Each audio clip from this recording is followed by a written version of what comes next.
ಆಗಿರ್ತಕ್ಕಂಥ ಅಂತರಂಗದ ವಾಣಿ ಬರ್ತದೆ. ಏನಂತ? ಇದು ಸರಿಯಲ್ಲ. ಉಪನಿಷತ್ತು ಓದ್ದವ್ರಿಗೆ ಮಾತ್ರ ಗೊತ್ತದ ಅಂತಿಲ್ಲ, ಭಗವದ್ಗೀತಾ ಓದ್ದವರಿಗೆ ಇದು ತಪ್ಪು ಸರಿ ಅಂತಿಲ್ಲ, ವಚನ ಸಾಹಿತ್ಯ ಓದಿ ಬಂದ್ರೆ ಇದು ಸರಿ ಇದು ತಪ್ಪು ಅಂತ ಗೊತ್ತಾಗ್ತಂತಿಲ್ಲ. ಬೇಡ, ಮಹಾರಾಷ್ಟ್ರ ಸಂತರು ಹೇಳಿರುವಂತ ಅಭಂಗ ಸಾಹಿತ್ಯ ಓದಿ ಬಂದ್ರೆ ಇದು ತಪ್ಪು ಇದು ಸರಿ ಅಂತ ಗೊತ್ತಾಗ್ತಂತಿಲ್ಲ. ಪ್ರತಿಯೊಬ್ಬನಿಗೂ ಗೊತ್ತಾಗ್ತದ, ಇದು ಮಾಡಬೇಡ ಇದು ಮಾಡು, ಇದು ತಪ್ಪು ಇದು ಸರಿ ಅನ್ನುವಂಥದ್ದು ಪ್ರತಿಯೊಬ್ಬನಿಗೂ ಗೊತ್ತಾಗ್ತದ.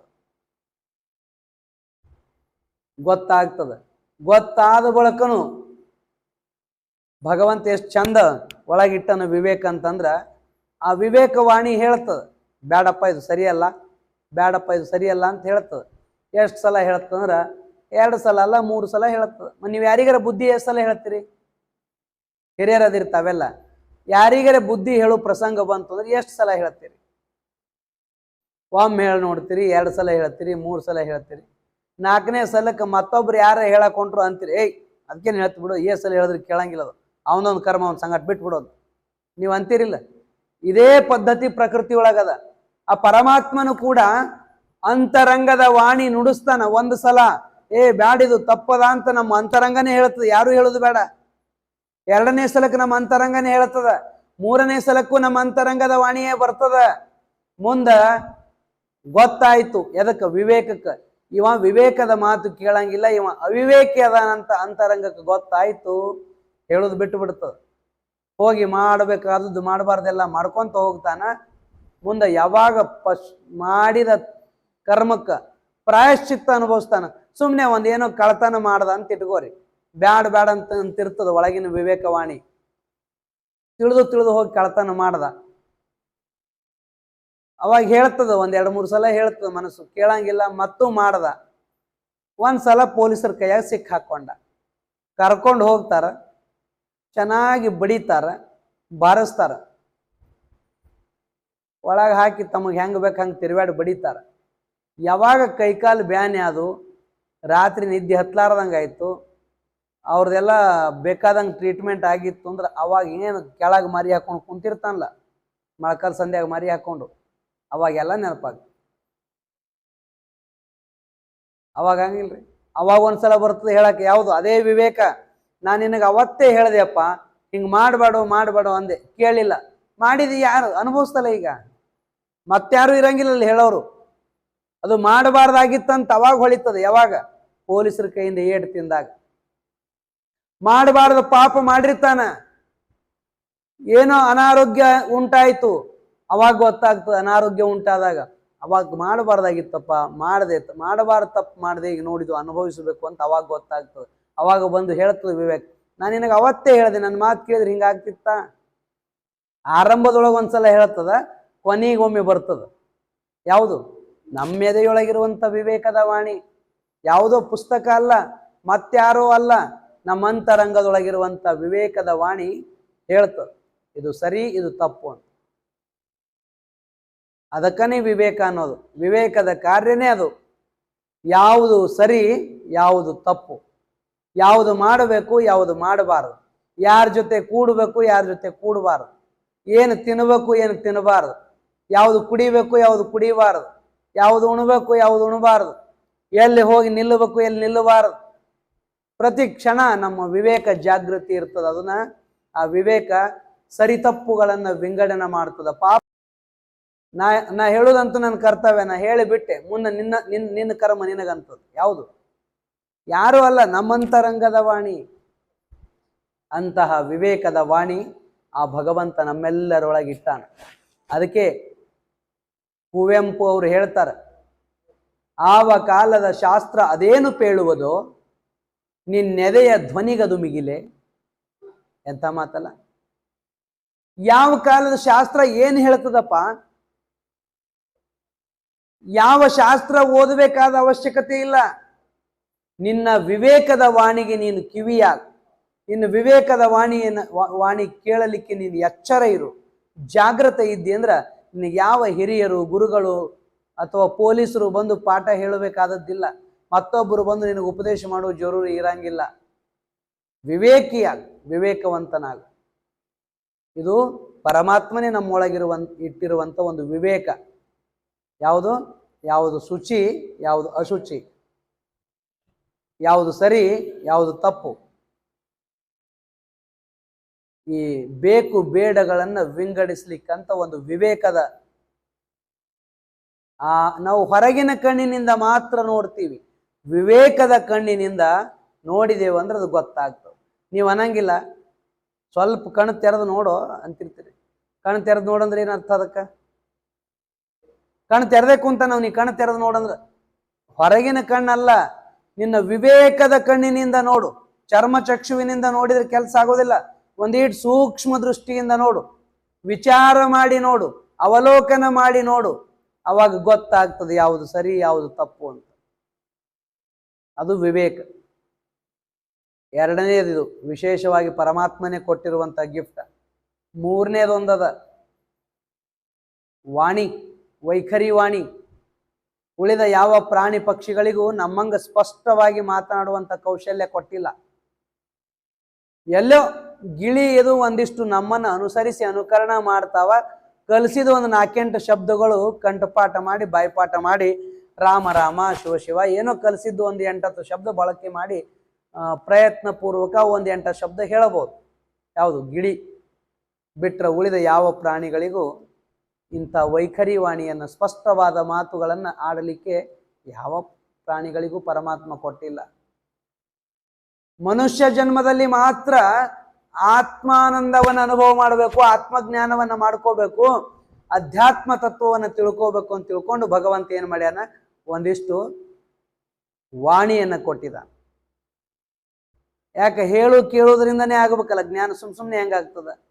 ಯಾವುದೇ ಒಂದು ಜ್ಞಾನ ನಮಗೆ ಆಗ್ಬೇಕಾಗಿತ್ತಂದ್ರ ಹೇಳುವ ಗುರುಗಳು ಬೇಕು, ಕೇಳುವಂಥದ್ದು ಆಗಬೇಕು.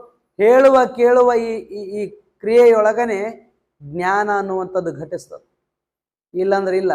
ಅದಕ್ಕಾಗಿಯೇ ಭಗವಂತ ಮನುಷ್ಯ ಜನ್ಮದಲ್ಲಿಯೇ ಆತ್ಮಜ್ಞಾನ ಮಾಡ್ಕೊಳ್ಳಿಕ್ಕೆ ಬರ್ತದ, ಉಳಿದ ಜನ್ಮಗಳಲ್ಲಿ ಬರಂಗಿಲ್ಲ. ಯಾಕಂದ್ರೆ ಇಲ್ಲಿ 3 ವಿಶೇಷವಾದಂಥ ಕೊಡುಗೆಗಳದಾವು.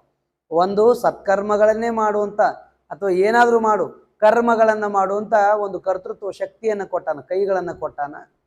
ಎರಡನೆಯದು ವಿವೇಕವನ್ನು ಕೊಟ್ಟಾನ, ಬುದ್ಧಿಶಕ್ತಿಯನ್ನು. ಉಳಿದ ಪ್ರಾಣಿಗಳಲ್ಲಿ ಮನುಷ್ಯನಷ್ಟು ಬುದ್ಧಿ ಇಲ್ಲ, ಇಷ್ಟು ಜಾಗೃತ ಬುದ್ಧಿ ಇಲ್ಲ. ಈ ಜಾಗೃತ ಬುದ್ಧಿಗೇನೆ ವಿವೇಕ ಅನ್ನೋದು, ಅಂತ ವಿವೇಕವನ್ನು ಕೊಟ್ಟಾನ. ಮೂರನೇದಾಗಿ ವೈಖರಿ ವಾಣಿಯನ್ನು ಕೊಟ್ಟಿದ. ನಮ್ಮಂಗೆ ಮಾತಾಡ್ತಿದ್ದು ಅಂದ್ರೆ ನೀವು ಎಮ್ಮಿಗೆ ಹೋಗೋ ಮುಂದೆ ಒಂದು ಹೊಡೆದ್ರೆ ಹೊಳೆ ಬೈಲಕ್ಕೆ ಚಾಲೋ ಮಾಡ್ತಂದ್ರೆ ಎಮ್ಮಿ, ನಾಯಿಗೆ ಒಂದು ಕಲ್ಲು ಹೊಡೆದ್ರೆ ಅದು ಒಂದು ಹೊಳೆ ಬೈಲಕ್ಕೆ ಚಾಲೋ ಮಾಡ್ತಂದ್ರೆ, ಸಾಕಿದ ಪ್ರಾಣಿಗಳು ಬೈಯಾಕ ಹತ್ತು ಅಂದ್ರೆ, ದಾರ್ಯಾಗ ಹೋಗುವಾಗ ಏನೋ ಪಕ್ಷಿಗಳು ನಿಮ್ಮನ್ನು ಬೈಕೋತ್ ಹೊಂಟು ಅಂದ್ರೆ ಭಾಳ ಫಜೀತಿತ್ತು. ಯಾಕ್ರಿ? ಉಳಿದವ್ಕೆ ಯಾವಕ್ಕೂ ಮಾತು ಬರಂಗಿಲ್ಲ, ಇವನಿಗೆ ಒಬ್ಬನಿಗೆ ಬರ್ತೈತಿ, ಇವ್ನು ಭಾಳ ಚಂದ ನಡೆದ. ಜರ್ ಕಡ್ತಾ ನಾಯಿಗೆ ದನಕ್ಕ ಎಮ್ಮಿಗೆ ಕತ್ತಿಗೆ ಎಲ್ಲ ಮಾತು ಬರ್ತಿದ್ವು ಅಂದ್ರೆ ನಿಮ್ಕಿತ್ತ 108 ಬೈಗಳ ಕಲ್ತು ನಿಮ್ಗೇನು ಮಾತಾಡ್ಕೊಡ್ತಿದ್ದಿಲ್ಲ. ಪರಮಾತ್ಮ ವಿಶೇಷವಾದಂಥ ವೈಖರಿ ವಾಣಿ ಕೊಟ್ಟಾನ. ಎದಕ್ರಿ? ಮಂದಿನಿಂದ ಆಡ್ಲಕ್ಕೆ ಇಲ್ಲ, ಇನ್ನೊಬ್ರಿಗೆ ಬೈಗಳ ಬೈಯಾಕ ಅಲ್ಲ, ಶಿವನಾಮ ಸ್ಮರಣೆಯನ್ನ ಮಾಡ್ಲಿಕ್ಕೆ. ಬರೇ ಶ್ರಾವಣ ಅಲ್ಲ, ಆಯುಷ್ಯ ಪರ್ಯಂತ ಪರಮಾತ್ಮನ ಸ್ಮರಣೆಯನ್ನ ಮಾಡ್ಲಿಕ್ಕೆ. ಯಾಕ? ಭಗವಂತ ಇಷ್ಟೆಲ್ಲ ಕೊಟ್ಟಿದ್ದಾನ ನಮಗ್. 1, 2 ಅಲ್ಲ, ಏನೆಲ್ಲವನ್ನು ಕೊಟ್ಟಿದ್ದಾನ. ಇಳೆ ನಿಮ್ಮ ದಾನ, ಬೆಳೆ ನಿಮ್ಮ ದಾನ, ಸುಳಿದು ಸೂಸುವ ವಾಯು ಅದು ನಿಮ್ಮ ದಾನ. ನಿಮ್ಮ ದಾನವನ್ನುಂಡು ಅನ್ಯರ ಹೊಗಳುವ ಕುನ್ನಿಗಳ ನೀನೆಂಬೆ ರಾಮನಾಥ. ಇಷ್ಟೆಲ್ಲ ಕೊಟ್ಟವು ಪರಮಾತ್ಮ. ಇವಾಗ ಬರೇ ಮಾವುಗಟ್ಟೆ ಹೊಗಳವ. ಯಾಕೆ? ಮಂಚ ಕೊಟ್ಟಾನ, ಗಾದಿ ಕೊಟ್ಟಾನ, ಫ್ಯಾನ್ ಕೊಟ್ಟಾನ, ಕೂಲರ್ ಕೊಟ್ಟಾನ, ಓಡಾಡ್ಲಕ್ಕೊಂದು ಗಾಡಿ ಕೊಟ್ಟಾನ, 4 ತೊಲಿ ಬಂಗಾರ ಕೊಟ್ಟ. ಯಾವನೋ ದೋಸ್ತ ಒಂದು ಕಪ್ ಚಾ ಕುಡಿಸಿದ್ರೆ ಅವನು ವರ್ಣನ ಮಾಡ್ತಾನೆ, ನಮಗೆ ನಿನ್ನ ನಾಷ್ಟ ಮಾಡಿಸ್ದ, ಚಾ ಕುಡಿಸ್ತಾ ಅಂತ ಹೇಳ್ತಿರ್ತಾರೆ. ಯಾರೋ ಒಂದು ಜೊತೆ ಬಟ್ಟಿ ಒಂದು ಸೀರೆ ಉಡಿಸಿದ್ರ ಅಂದ್ರೆ ವಾಜ್ಜಿ ಮಾಡಿದೆವ ಅಂತಿರ್ತಾರ ಅವುಗಳು. 1 ಕ್ವಿಂಟಲ್ ಇರ್ತಾನೆ ಒಂದು ಸೀರೆ. ಅದ ಸೀರೆನೂ ಮಾಡಂಗಿಲ್ಲ, 2 ಬ್ಲೌಸ್ ಪೀಸ್ ಇಟ್ಟಿರ್ತಾರ. ಮನೆ ಹೋಗೋಣ ಸುಮ್ಮನೆ ಮಾಡಿದ್ರು ನೋಡ್ರಿ, ವಾಜ್ಜಿ ಮಾಡಿದ್ರಿ. ವಾಜ್ಜಿ ಅರ್ಥ ಏನು? ಮತ್ತಿಕ್ಕಿ ನಮ್ಮ ಮನೆಗೆ ಒಂದು ನಾಯಡ್ ಹುಡುಕ್ಯಾಡಿ ಇಡ್ಬೇಕಲ್ಲ ಹುಡ್ಯಾಗ, ಕಿರಿಕಿರಿ. ನಾವು ಯಾರ್ಯಾರೋ ಮಾಡಿದ 2 ಚಿಂದಿ ಬ್ಲೌಸ್ ಪೀಸಿನ ನೆನಪಿಟ್ಟಿರ್ತೀವಿ. 10 ವರ್ಷ ಬಾದ ಮನೆಗೆ ಬಂದ್ರು ಸಹಿತ ಅವ್ರಿಗೆ ಮಾಡಿ ಕಳಿಸ್ತೀವಿ. ಲಗ್ನದಾಗ ಆಯಾರಿ ಮಾಡಿದವನಿಗೆ ಹೊಳ್ಳಿ 10 ವರ್ಷ ಬಾದವ್ರು ಯಾಕಾಗಲ್ಲ, ಅವನ ಮನೆ ಲಗ್ನದಾಗ ಹೋಗಿ ಆಯಾರಿ ಮಾಡ್ತೀವಿ. ಭಗವಂತ ಇಷ್ಟೆಲ್ಲ ಕೊಟ್ಟನ ಪುಣ್ಯಾತ್ಮರೇ. ಏನು ಕೊಟ್ಟಿಲ್ಲ ಪರಮಾತ್ಮ? ಇಷ್ಟು ಕೊಟ್ಟರು ಸಹಿತ ನಾವು ಪರಮಾತ್ಮನ ಮೇಲೆ ಯಾವತ್ತೂ ಆರೋಪನೆ. ದೇವ್ರು ನಮಗೇನು ಕೊಟ್ಟಾನ, ಕೊಡೋರಿಗೆ ಕೊಟ್ಟು ಮರ್ತಾನ, ನಮಗೇನು ಕೊಟ್ಟಾನಂತ ಆರೋಪ ಮಾಡ್ಕೊಂತಾನೆ ಇರ್ತೀವಿ. ಏನು ಕೊಟ್ಟಿಲ್ಲ, ಕಣ್ಣು ಕೊಟ್ಟಿಲ್ಲ, ಕಿವಿ ಕೊಟ್ಟಿಲ್ಲ, ಕೈಗಳ ಕೊಟ್ಟಿಲ್ಲ, ಇಷ್ಟು ಸುಂದರವಾದ ಬದುಕು ಕೊಟ್ಟಿಲ್ಲ. ಉಣಲಿಕ್ಕೆ ತಿನ್ಲಿಕ್ಕೆ ಏನು ಬೇಕಷ್ಟು 50 ವರ್ಷ ಆಗ್ಯಾವ ನಿಮಗೆ, 20 ವರ್ಷ, 30 ವರ್ಷ, 40 ವರ್ಷ, 70 ವರ್ಷ ಆಗ್ಯಾವ. 70 ವರ್ಷ ತನ ಬದುಕಿಗೆ ನೀವು ಬೇಡದಟ್ಟು ಕೊಡ್ಲಕ್ಕಿಲ್ಲ. ನಿಮ್ಮ ಬದುಕಿಗೆ ಎಷ್ಟು ಬೇಕಾಗಿತ್ತು ಅಷ್ಟು ಕೊಟ್ಟನಿಲ್ಲ ಪರಮಾತ್ಮ. ನಿಮಗೇನು ಅಂಬಾನಿ ಆಸ್ತಿ ಎಲ್ಲ ನಿಮ್ಮ ಹೆಸರಿಗೆ ಬರ್ಸಿದ್ರು ಸಾಲಂಗಿಲ್ಲ, ಇನ್ನೂ ಬೇಕೇ ಅಂತಿರ್ತೀವಿ ಅಂತೀವಿ. ನಾವು ಯಾರ ಸಾಕಂತೀವೇನು? ನಿಮಗೆ ಬೇಡ ಸಾಕಂತ ಸನ್ಯಾಸಿಗಳಾಗಿವಿ, ನಮಗೆ ಕೊಟ್ಟ ನಾವರವಲ್ಲ ಅಂತೀವೇನು? ವಲ್ಲ ಅನ್ನಂಗಿಲ್ಲ, ಸಾಕನ್ನಂಗಿಲ್ಲ. ಆದ್ರೆ ಪರಮಾತ್ಮನಿಗೆ ಗೊತ್ತದ ಇವನಿಗೆ ಎಷ್ಟು ಕೊಡ್ಬೇಕಂತ. ನಮ್ಮ ಕರ್ಮಕ್ಕೆ ಅನುಸರಿಸಿ ಕೊಟ್ಟಾನ. ಕೊಟ್ಟದ್ದನ್ನು ಸ್ವೀಕಾರ ಮಾಡಿದೀವಿ, ಇಷ್ಟೆಲ್ಲ ಬಳಸ್ತೀವಿ. ಚಾ ಕುಡಿಸ್ದವ್ರು ನೆನಪಿಡ್ತೀವಿ, ಬ್ಲೌಸ್ ಪೀಸ್ ಮಾಡಿದವ್ರ ಹೆಸರು ನೆನಪಿಡ್ತೀವಿ. 10 ವರ್ಷದಿಂದ 10 ರೂಪಾಯಿ ಅಯ್ಯಾರಿ ಮಾಡಿದ, ಇವನು ಹೋಗಿ 10 ರೂಪಾಯಿ ಬೇಡ, ಈಗ 20 ರೂಪಾಯಿ ಹೊಳ್ಳಿ ಅಯ್ಯಾರಿ ಮಾಡಿ ಬರ್ತಾನ. ಅವೆಲ್ಲ ಅಯ್ಯಾರಿನೇ ಅಂತಿರ್ಲಿ ಇಲ್ಲಿ ಲಗ್ನದಾಗ. ಅಯ್ಯಾರಿ ಅವೆಲ್ಲ ನೆನಪಿಡ್ತಿರ್ತೀರಿ. ಪರಮಾತ್ಮ ಇಷ್ಟೆಲ್ಲ ಕೊಟ್ಟಾನ, ಅವನ್ ನೆನಪೈತೆ ನಮಗ. ಹೇ ಭಗವಂತ ಇಷ್ಟೆಲ್ಲ ನಮಗ್ ಕೊಟ್ಟಿಯಪ್ಪ ಅಂತ ದಿನಾ ಒಂದು ಸಲ ಧನ್ಯವಾದ ಹೇಳಲಿಕ್ಕಾಗಿರ ಪರಮಾತ್ಮನಿಗೆ ಕೈ ಮುಗಿಬೇಕಲ್ಲ. ಮನುಷ್ಯನ ಆದ್ಯ ಕರ್ತವ್ಯ ಅಲ್ಲೇನ್ರಿವ? ವೀರಭದ್ರೇಶ್ವರ ಇಷ್ಟೆಲ್ಲ ಕೊಟ್ಟ ನಮಗ. ಕೊಟ್ಟ ಪರಮಾತ್ಮನಿಗೆ, ಹೇ ಪರಮಾತ್ಮ ನಿನ್ನ ಕೃಪೆಯಿಂದ ಇಷ್ಟೆಲ್ಲ ಕೊಟ್ಟಿದ್ಯಪ್ಪ, ನಿನಗೆ ಧನ್ಯವಾದ ಅಂತ ಒಂದ್ಸಲ ಕೈ ಮುಗಿಲಕ್ಕ ನಮಗೇನು ಕಷ್ಟ? ನಾವು ಕೈ ಮುಗಿದು ಧನ್ಯವಾದ ಹೇಳಕ್ ಅಲ್ಲೇ ಅಲ್ಲ. ಯಾವಾಗ ಕೈಗಳ ಮ್ಯಾಗ ಹೇಳ್ತಾವ ಹಂಗೆ ಮನಸ್ಸಿನ ಒಂದು ಲಿಸ್ಟ್ ಮ್ಯಾಗ ಹೇಳ್ತದೆ. ನಿನ್ನೆ ಬೇಡ್ಕೊಂಡು ಹೋಗಿರ್ತಾರ, ಮತ್ತ ಮರುದಿನ ಒಂದು ಹೊಸ ಲಿಸ್ಟ್ ಇದ್ದೇ ಇರ್ತದೆ. ದೇವ್ರ ಮುಂದ ಕೈ ಮುಗಿದು ಏನೇನೇನೇನು ಬೇಡ್ಕೊಳ್ಳಾರ್ದೆ ಸುಮ್ಮ ನಮಸ್ಕಾರ ಮಾಡಿ ಎಂದರೆ ಹೋಗಿರೇನು ಹೇಳಿ? ಒಬ್ಬರ ಕೈ ಎತ್ತರ, ನಾ ಎಂದೂ ಏನು ಬೇಡ್ಕೊಂಡಿಲ್ಲ, ಇಲ್ಲಿ ತನ ಇರ್ಬದ್ದೇವ್ರಿಗೆ ಬರೇ ಕೈ ಮುಗಿತೀನಿ ಹೋಗ್ತೀನಿ ಅನ್ನೋರು ಕೈ ಎತ್ತರ ನೋಡು.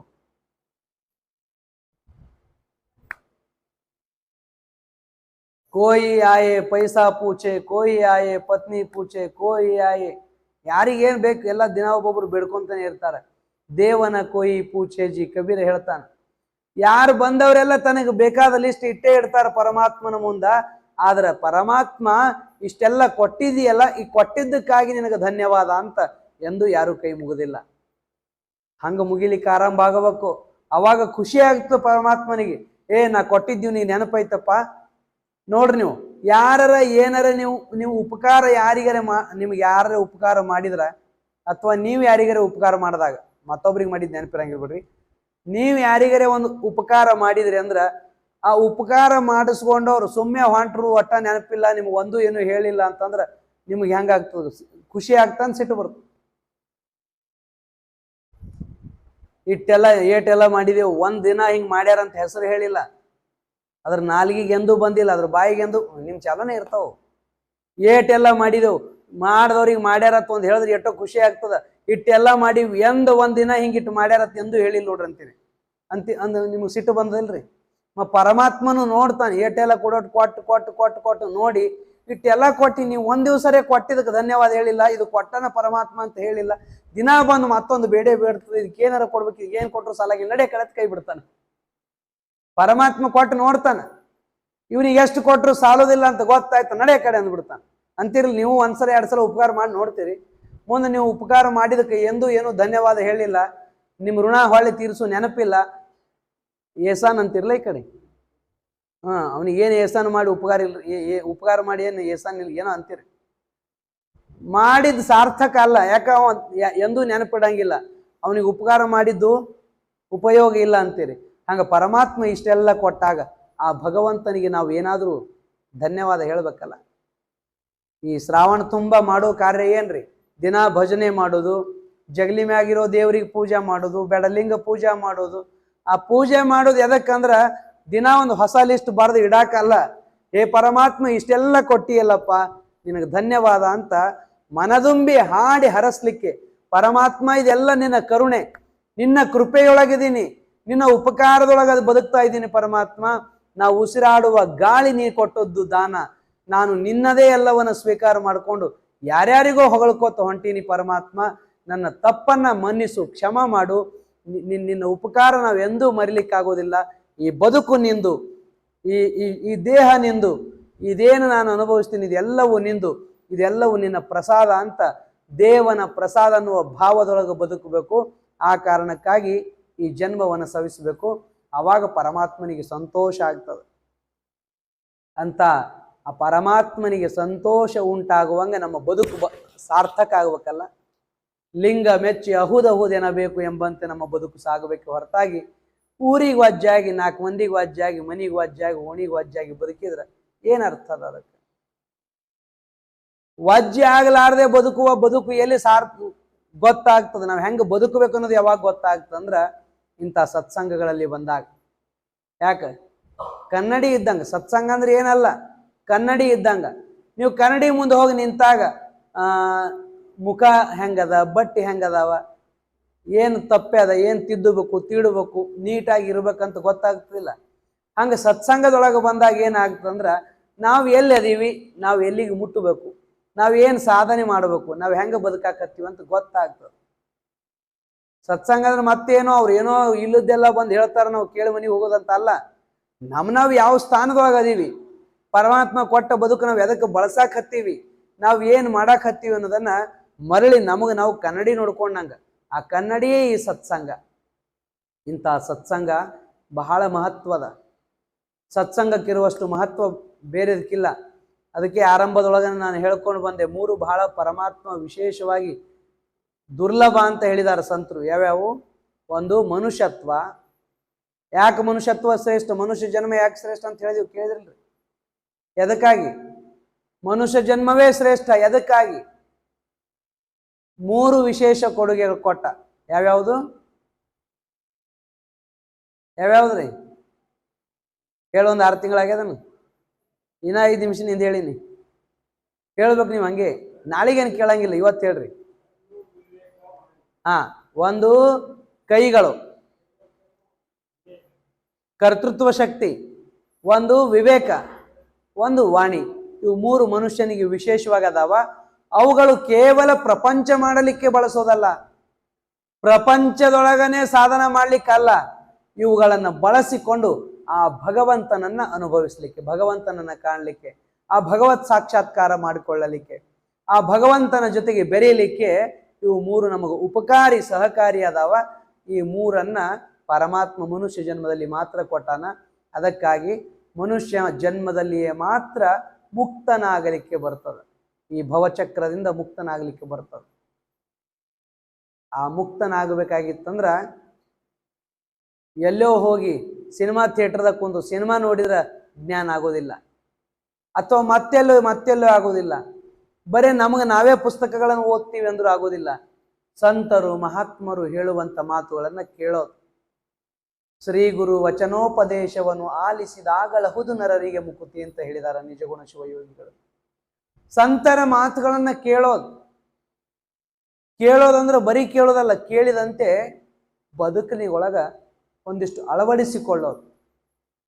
ಆವಾಗ ಮಾತ್ರ ಮನುಷ್ಯ ಜನ್ಮದ ಸಾರ್ಥಕತೆ ಆಗ್ತದೆ. ಸತ್ಸಂಗಕ್ಕೆ ಮಹತ್ವ ಅದ. ಈ ಸತ್ಸಂಗಕ್ಕೆ ಬಹಳ ಗೌರವ ಕೊಟ್ಟರು. ಯಾರು? ಬಲ್ಲವರು, ಅರ್ಥವರು, ಸಂತರು, ಶರಣರು, ಅನುಭಾವಿಗಳು ಸತ್ಸಂಗಕ್ಕೆ ಬಹಳ ಮಹತ್ವ ಕೊಟ್ಟಿದ್ದಾರೆ. ನ ಲಗೆ ಮುಕ್ತಿಧನ ಸಂಪದ ಸಂತ ಸಂಘ ದೇಹಿ ಸದಾ ಅಂತ ಮಹಾರಾಷ್ಟ್ರದ ಸಂತ ತುಕಾರಾಮರು ಒಂದು ಮಾತು ಹೇಳ್ತಾರೆ. ಸತ್ಸಂಗದ ಮಹತ್ವವನ್ನ ಹೇಳ್ತಾರೆ. ಸ್ವಯಂ ಪಾಂಡುರಂಗನೇ ಪ್ರತ್ಯಕ್ಷ ಆಗಿ ಕೇಳಿದಂತ, ಹೇ ತುಕಾರಾಮ್ ಮಹಾರಾಜರೇ, ನಿಮಗೇನ್ ಬೇಕೋ ಬೇಡ್ರಿ ಅಂತ. ಒಂದ್ ವೇಳೆ ನಿಮ್ ಮುಂದೆ ಭೇಟಿ ಆದ್ರೆ ಏನ್ ಬೇಡ್ತಿದ್ರಿ? ನೀವು ಯಾವ್ಯಾವ ದೇವ್ರಿಗೆ ಪ್ರಾರ್ಥನಾ ಮಾಡ್ತಿರಲ್ಲ, ನಿಮ್ಮ ಆರಾಧ್ಯ ದೇವ್ರು ನಿಮ್ ಮುಂದೆ ಭೇಟಿಯಾಗಿ ಏನ್ ಬೇಡ ಅಂದ್ರೆ ಏನ್ ಬೇಡ್ತೀರಿ ಹೇಳ್ರಿ? ಸಿದ್ದರಾಮಯ್ಯ 2,000 ಹಾಕ್ಯಾನ್ರಿ, ಇನ್ನೊಂದ್ 2,000 ಹೆಚ್ಚು ಮಾಡಂಗ್ ಮಾಡತ್ತೀರಿ. ದೇವ್ರ ಮುಂದೆ ಏನ್ ಕೇಳ್ತೀರಿ? MLA ಮುಂದಲ್ಲ, ದೇವ್ರ ಮುಂದೆ ಏನ್ ಕೇಳ್ತೀರಿ? ದೇವ್ರ ಪ್ರತ್ಯಕ್ಷ ಅಂತೂ ಆಗಂಗಿಲ್ಲ, ನಂಗೆ ಗ್ಯಾರಂಟಿ ಐತಿ. ಒಂದು ವೇಳೆ ತಪ್ಪಿ ಆದ ಅಂದ್ರ ನೀವೇನ್ ಕೇಳ್ತೀರಿಪ್ಪ? ಮಗನಿಗೆ ನೌಕರಿ ಆಗ್ಲಿ, ಮಗಳಿಗೆ ನೌಕರಿ ಇದ್ದು ವರ ಸಿಗಲಿ, ಎಮ್ಮಿ ಆಕಳ ಚಂದ ಹಿಂಡ್ಲಿ, ಫಲ ವರ್ಷಕ್ಕಿಂತ ದುಪ್ಪಟ್ಟು ಬೆಳೀಲಿ, ಇದೆ ಅಲ್ಲ. ಇದಕ್ಕಿಂತ ಹೆಚ್ಚಿಗೆ ಬೇಡಿಕೆ ಏನಿರ್ತಾವ? ಭಾಳ ನಿಮ್ಗೆ ಇವೆ. ದೇವ್ರ ಮುಂದೆ ದಿನ ಕೈ ಮುಗಿದು ಬೇಡೋದು ಇವೆ ಅಲ್ರಿ. ಭಾಳ ಅದರ ನಮ್ಮ ಹೊಲ ಅಟ್ಟೆ ಚಂದ ಬೆಳೀಲಿ, ಮತ್ತೊಬ್ರು ಹೊಲ ಬೆಳೆದು ಬೇಡ ಅಂತ ಬೇಡ್ತಿರ್ಬೇಕು, ಇಟ್ಟೆ ಮತ್ತೇನು ಬಿಡ್ತೀವಿ. ಇಂಥವೇ ಬೇಡುವುದಲ್ಲ, ಇವುಗಳನ್ನ ಬೇಡಲಿಕ್ಕೆ ಅಲ್ಲ. ಸ್ವತಃ ತುಕಾರಾಮ್ ಮಹಾರಾಜರು ಎಂದು ಏನು ಭಗವಂತನಿಗೆ ಬೇಡಲಿಲ್ಲ, ಪ್ರತಿನಿತ್ಯ ಭಜನೆ ಮಾಡ್ತಿದ್ರು. ವಿಠ್ಠಲ ವಿಠ್ಠಲ ವಿಠ್ಠಲ ವಿಠ್ಠಲ ವಿಠ್ಠಲ ವಿಠ್ಠಲ, ಉಸಿರಿನೊಳಗ ಭಗವಂತನ ನಾಮಸ್ಮರಣೆ ಮಾಡ್ತಿದ್ರು. ಆದರೆ ಎಂದೂ ತಪ್ಪಿಯೂ ದೇವರೇ ನನಗಿದು ಕೊಡು ಅದು ಕೊಡು ಅಂತ ಎಂದು ಕೇಳಿದ್ದಿಲ್ಲ. ಅವ್ರ ಮನಿ ಎಷ್ಟು ಚಂದ ಇತ್ತಂದ್ರ, ಸಂತ ತುಕಾರಾಮರ ಮನಿ ಎಂಥದ್ದಿತ್ತಂದ್ರ, ಮಳೆಗಾಲ ಅವ್ರ ಮನೆಗೆ ವಸ್ತಿ ಹೂಡಿತ್ತು, ಬ್ಯಾಸ್ಗಿನೂ ಅವ್ರ ಮನೆಗೆ, ಚಳಿಗಾಲು ಅವ್ರ ಮನೆಗೆ. ಅವ್ರ ಮನೆಗೆ ಹೆಂಗ್ರಿ ಅಂದ್ರ ಮ್ಯಾಲ ಛಪ್ಪರ್ ಇತ್ತು, ಹರಕ ಛಪ್ಪರ್ ಸೋರ್ತಿತ್ತದು, ಒತ್ತಟ್ಟು ಕುಂದ್ರಕ್ಕೂ ಜಾಗ ಇರ್ತಿರ್ಲಿಲ್ಲ, ಮನಿ ತುಂಬಾ ಟಪ್ಪಕಿ ಇಡ್ತಿತ್ತು, ಹನಿ ಕಡಿತಿತ್ತು. ಅಂತ ಸೋರುವಂಥ ಗುಡಿಸಲು ಮನಿ. ಮತ್ತ ಮಳಿ ಸೋರ್ತಂದ್ರ ಅದಾಗ ಬಿಸಿಲು ಬೀಳ್ತದಲ್ಲ ಬೆಳಕಿಂಡಿ ಒಳಗಿಂದ. ಗುಡಿಸಲ ಅರಮನೆ ಇದ್ರೆ ಬೇರೆ, ಜಂತಿ ಮಾಳಿಗೆ ಮನಿ ಇದ್ರೆ ಬೇರೆ. ಸುಮ್ಮೊಂದ ಗುಡಿಸಲ ಅಂತ ಮನಿ, ಬಿಸಿಲು ಧಗಿ, ಅದ್ರಾಗಿ ಚಳಿನೂ ಪೂರ್ಣ ಆಗ್ತಿತ್ತು. ಅಂತ ಹರಕ ಗುಡಿಸಲದೊಳಗ ಸಂತ ತುಕಾರಾಮರು ಇರ್ತಿದ್ರು. ಪ್ರತಿನಿತ್ಯ ವಿಠ್ಠಲ ವಿಠ್ಠಲ ವಿಠ್ಠಲ ವಿಠ್ಠಲ ಅಂತ ಭಜನೆಯೊಳಗೆ ಆನಂದವಾಗಿರ್ತಿದ್ರು. ತಾಯಿ ಅವ್ರ ಮನೆಯವರು ಅವ್ರ ಹೆಂಡತಿ ಧರ್ಮಪತ್ನಿ ಜೀಜಾಬಾಯಿ ಅಂತೇಳಿ ತುಕಾರಾಮರು ಮನೆಯವರು. ಅವರು ಕೆಟ್ಟ ಸಿಟ್ಟು ಬರ್ತಿತ್ತು ಅವ್ರಿಗೆ. ಯಾಕ ಇವ ಏನ್ ದುಡಿಯವಲ್ಲ ದುಃಖ ಪಡವಲ್ಲ, ಹಗಲು ರಾತ್ರಿ ವಿಠ್ಠಲ ವಿಠ್ಠಲ ವಿಠ್ಠಲ ಬರೀ ತಾಳ ಕೊಟ್ಕೊಂತ ಕುಂಡ್ರವ. ಮತ್ ಏನಾರ ಬೇಕಲ್ಲ, ಮಗ್ಗಲ ಮನೆಯವ್ರು ಹೊಸ ಸೀರೆ ತಂದ್ರೆ ಇವ್ರಿಗೆ ಹೆಂಗಾಗ್ಲಕ್ಕಿಲ್ಲ ಪಾಪ. ಮಗ್ಗಲ ಮನೆಯವರು ನಕ್ಲೇಸ, ಪಾಟ್ಲಿ, ಬಿಲ್ವಾರ ಏನೇನ್ ಇರ್ತಾವಲ್ರಿ, ಅವು ಆಭರಣಗಳು ಭಾಳ ಇರ್ತಾವ, ಅವೆಲ್ಲ ಹಾಕೊಂಡ್ರಿ ಇವ್ರಿಗೆ ಹೆಂಗಾಗ್ಲಕ್ಕಿಲ್ಲ. ಮಗ್ಗಲ ಮನೆಯವ್ರ RCC ಹಾಕಾಗ ಇವ್ರು ಗುಡಿಸಲು ಮನಿ ಇವ್ರಿಗೆ ಹೆಂಗಾಗ್ಲಕ್ಕಿಲ್ಲ. ಪ್ರತಿ ಕ್ಷಣ ಸಿಟ್ಟು ಬರ್ತಿತ್ತು. ಯಾರಿಗೆ? ಜಿಜಾಮಾತ. ಶಿವಾಜಿ ತಾಯಿ ಹೆಸರು ಜಿಜಾದ, ಆ ಜಿಜಾಬಾಯಿ ಅಲ್ಲ, ತುಕಾರಾಮರ ಹೆಂಡತಿ ಧರ್ಮಪತ್ನಿ. ಆ ತಾಯಿ ಜಿಜಾಯಿ ಸಿಟ್ಟು ಬಹಳ ಬರ್ತಿತ್ತಂತ. ಆದ್ರೆ ಎಷ್ಟು ಪ್ರೇಮ ಇದ್ದಳು ಗಂಡನ ಮ್ಯಾಗ ಅಂದ್ರೆ ಆಶ್ಚರ್ಯ ಕೇಳ್ರಿ. ಎಂದು ತಪ್ಪಿಯೂ ತುಕಾರಾಮರಿಗೆ ಬೈತಿದ್ದಿಲ್ಲ ಅಂತ. ನೆಟ್ಟಗೆ ಬೈಯುವುದು ಯಾರಿಗಂದ್ರೆ ವಿಠ್ಠಲಿಗೆ. ಏ ಕರಿಮಾರಿ ಇಟ್ಟ್ಯಾ, ನೀನು ಹೆಣ ಎತ್ಲಿ, ನಿನ್ನ ಕಾಲಾಗ ನನ್ನ ಗಂಡ ಹುಚ್ಚಾಗ್ಯಾನ, ಬರೇ ನಿಂದೆ ನಾಮಸ್ಮರಣೆ ಮಾಡ್ತಾನ, ಸಂಸಾರ ಚಿಂತಿಲ್ಲ, ಮಕ್ಕಳ ಚಿಂತಿಲ್ಲ, ನನ್ನ ಚಿಂತಿಲ್ಲ, ಮಂದಿ ಹಂಗ ಒಂದು ಸೀರೆ ತರಂಗಿಲ್ಲ, ಮನ್ಯಾಗ ಆಗ್ಯಾದ ಗೊತ್ತಿಲ್ಲ, ಅದಾಗ ಗೊತ್ತಿಲ್ಲ. ಹಿಂಗಾದ್ರೆ ನಮ್ಮ ಬಾಳೆ ಹೆಂಗಾಗಬೇಕು? ನೀನೇ ನನ್ನ ಗಂಡಗೆ ಹುಚ್ಚಿಡಿಸಿದೆ ಅಂತ ಆ ವಿಠ್ಠಲನ ಮುಂದೆ ನಿಂತು ವಿಠ್ಠಲಗೆ ಬೈತಿದ್ಲು ಹೊರತಾಗಿ ಎಂದೂ ತಪ್ಪಿಯು ನನ್ನ ಗಂಡ ಸುಮಾರ ಅಂತ ಗಂಡಗೆ ಎಂದು ಬೈತಿದ್ದಿಲ್ಲ. ಆಕಿನ ಎಂಥ ಧರ್ಮ, ಪಾತಿವ್ರತ್ಯ ಧರ್ಮ. ಅಂತ ಹೆಂಡತಿ ಹರಕ ಗುಡಿಸಲು ಮನಿ. ಮುಂಜಾನೆ ಉಂಡ್ರ ಮಧ್ಯಾಹ್ನಕ್ಕಿಲ್ಲ, ಮಧ್ಯಾಹ್ನ ಉಂಡ್ರ ಸಂಜೆಗಿಲ್ಲ.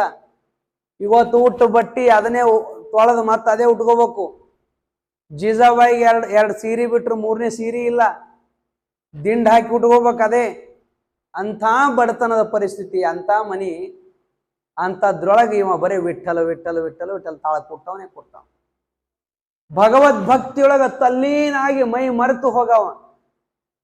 ಹೊಟ್ಟಿಗೆ ಹಸು ಆದದ್ದು ಖಬರ್ ಇರ್ತಿರ್ಲಿಲ್ಲ, ಮನಿಗೆ ಯಾರು ಬಂದ್ರು ಗೊತ್ತಿಲ್ಲ, ಹೋದ್ರು ಗೊತ್ತಿಲ್ಲ, ಎಲ್ಲಿ ಕುಂಡಿರ್ತಾನ ಅಲ್ಲಿ ಚಾಲೋನೆ ವಿಠ್ಠಲ ವಿಠ್ಠಲ ವಿಠ್ಠಲ ವಿಠ್ಠಲ ವಿಠ್ಠಲ ಅಂತೇಳಿ ಪರಿಪೂರ್ಣ ವಿಠ್ಠಲನ ಭಜನೆಯೊಳಗೆ ಮೈ ಮಗ್ನಾಗಿ, ಮನಮಗ್ನಾಗಿ, ಧ್ಯಾನಾಸಕ್ತಿಯಾಗಿ ಮೈ ಮರೆತು ಬಿಡ್ತಿದ್ದ. ಮೈ ರೋಮಾಂಚನಾಗಿ ಮೈ ಮರೆತು ಬಿಡ್ತಿದ್ದ. ವಿಠ್ಠಲನ ಭಜನೆಯೊಳಗ ತಲ್ಲೀನ ತಲ್ಲೀನ ತಲ್ಲೀನ ಆಗಿ ಹೋಗ್ತಿದ್ದ.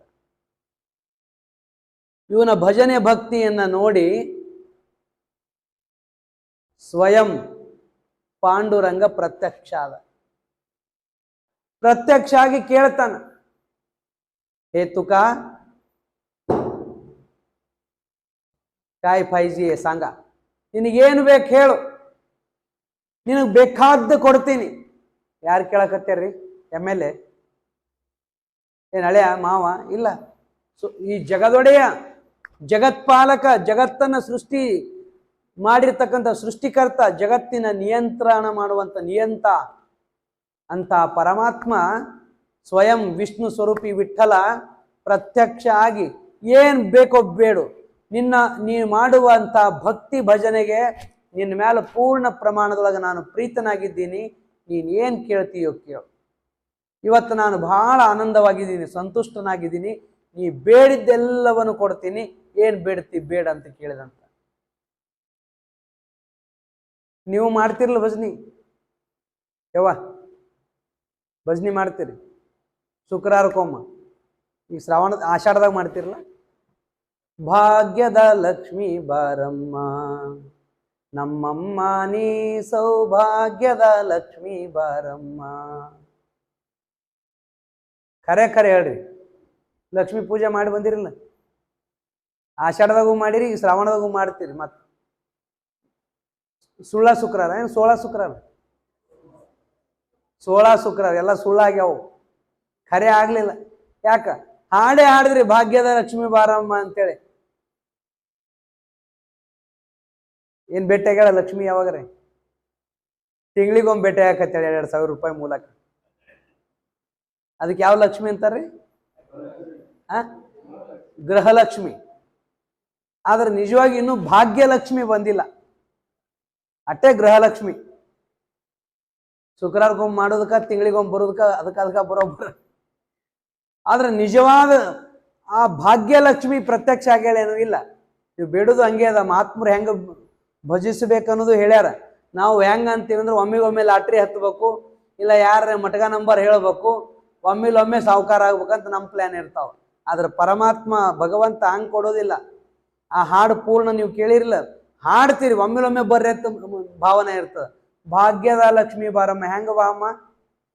ಹೆಂಗ ಬಾ ಅಂದಾರ ಅದ್ರಾಗ? ಓಡ್ಕೋತ ಬಾ, ಜಿಗದು ಬಾ, ಬೆಳಕಿಂಡಿ ಅಂದ ಬಾ, ಹಿಂಗೆ ಹಾಡಿಲ್ಲ ಅವರು.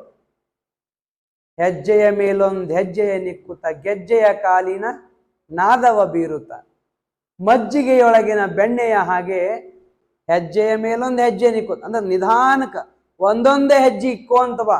ಅಂದ್ರೆ ಸಂಪತ್ತು ಯಾವಾಗಲೂ ನಿಧಾನವಾಗಿ ಬರಬೇಕು.